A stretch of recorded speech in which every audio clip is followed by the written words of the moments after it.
Ok, donc pour faire un petit tour de matériel sur les outils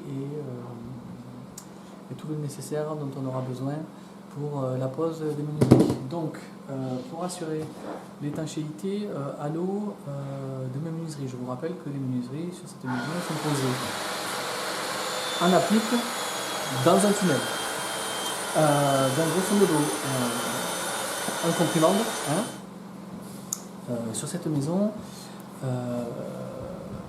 À l'intérieur ainsi qu'à l'extérieur, la finition qui va arriver jusqu'aux menuiseries, c'est un enduit. À l'intérieur, un enduit terre et à l'extérieur, un enduit à la chaux. Et donc, pour assurer correctement l'étanchéité à l'air et en même temps faciliter la pose d'un enduit, j'utilise deux adhésifs, un donc pour l'intérieur, un pour l'extérieur, qui vont eux, pour le coup, vraiment assurer l'étanchéité à l'air. C'est des adhésifs donc, qui sont tramés, qui se posent sur la menuiserie pour créer une genre de petite jupette. Et en posant ma menuiserie et ensuite en rabattant l'adhésif dans le corps d'enduit, je vais pouvoir tramer et avoir une jonction propre entre la menuiserie et l'enduit.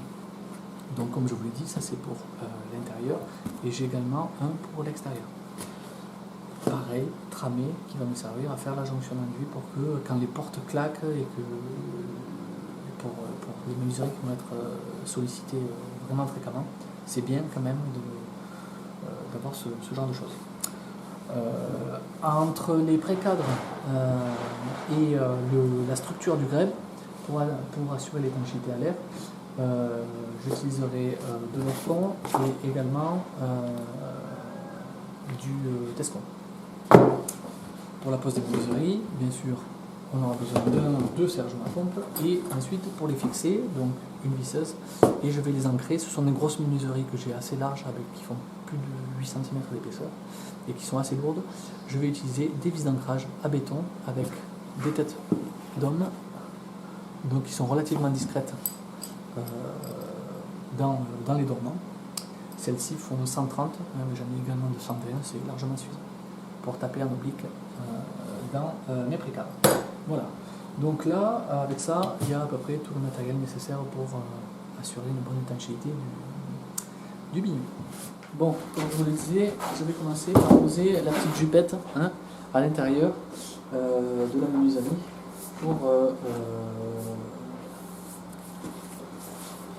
pour assurer l'étanchéité à l'air de celle-ci. Voilà, c'est un rouleau, c'est ce côté donc, qui va supporter l'enduit. Donc c'est double face, vous pouvez vous rattraper, il y a plein de combinaisons possibles. Ici, on va le poser de la manière suivante, donc à l'intérieur, on va toujours laisser de quoi faire des petites oreilles. On va le mettre à 1 cm de la face. En maroufle, c'est des adhésifs assez puissants, donc il faut s'appliquer.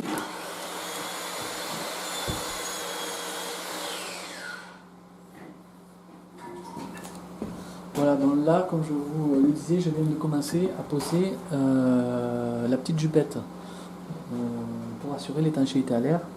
Ça va être ce qui va tramer, ce qui va supporter, faire la liaison avec mon enduit intérieur.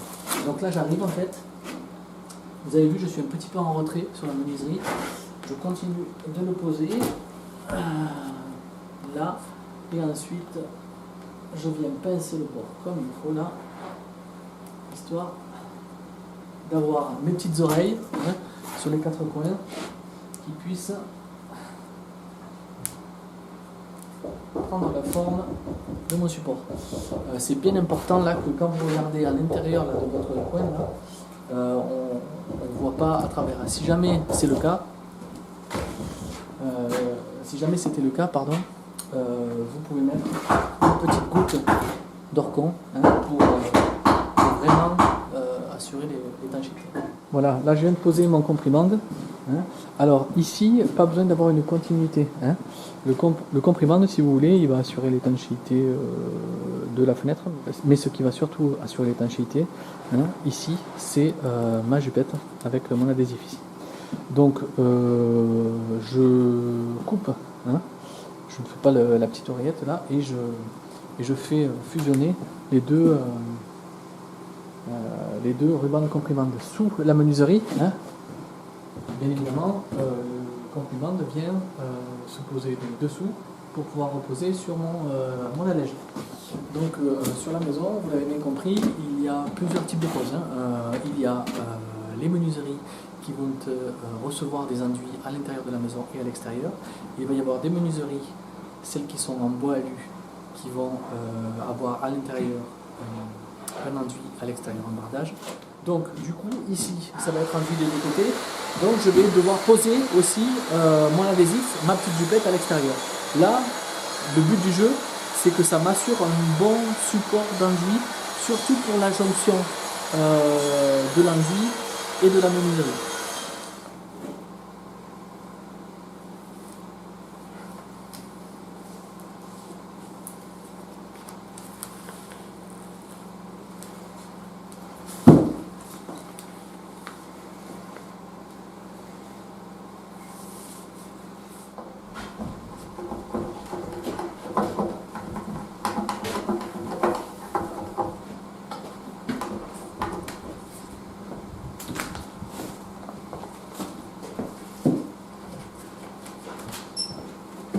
Voilà, là c'est terminé.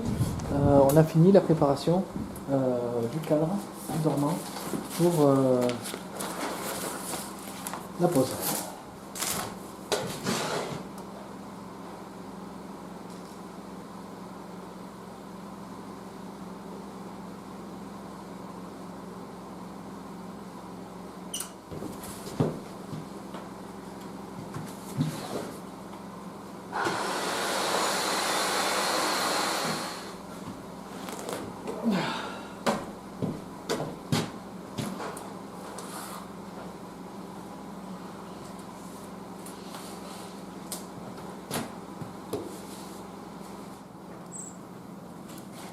Et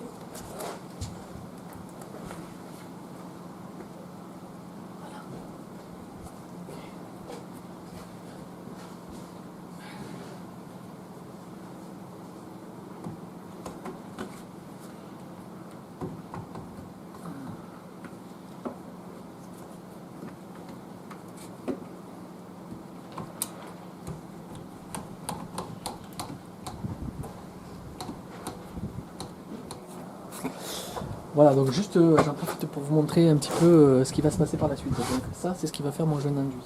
Pour gérer vraiment une belle finition d'enduit, hein, ici je vais venir positionner une plaque de fibralite. La fibralite, qu'est-ce que c'est? C'est des cheveux de bois, vous avez sûrement déjà vu ça. Généralement, c'est utilisé pour parer un peu le feu. Et donc je vais fixer ça ici. Donc ça, c'est un très bon support d'enduit. Et donc ça va revenir par-dessus pour assurer une belle finition. Ici, donc vous avez vu que mes précadres me servent à quoi? Me servent à créer un appui pour ma menuiserie, à pouvoir gérer l'étanchéité à l'air, les jonctions d'enduit comme je les entends, et aussi à gérer un tant soit peu cette histoire de pont thermique. Donc vous voyez qu'ici, entre ma menuiserie et mon mur, j'ai normalement 2 cm, là un petit peu plus, pour pouvoir y laisser un panneau de liège, hop, qui va venir un petit peu en retrait de ma menuiserie, assurer l'étanchéité, assurer le pont, une gestion du pont thermique, un peu plus honorable, pour qu'ensuite mon petit adhésif revienne me recouvrir comme ça, revienne être marouflé dans l'enduit par ici, et assure une belle finition d'enduit en arrivant sur la menuiserie. Voilà.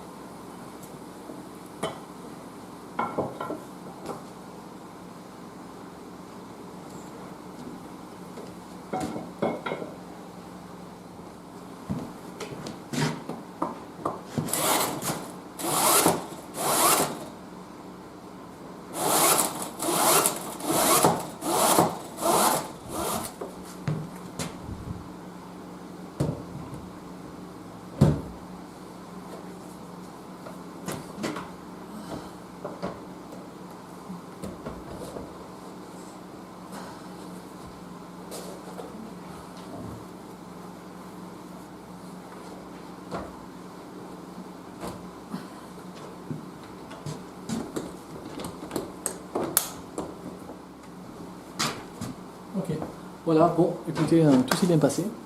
A posteriori, on fera tous les petits réglages de toutes les menuiseries. Là, ça aurait besoin... Bon, c'est correct.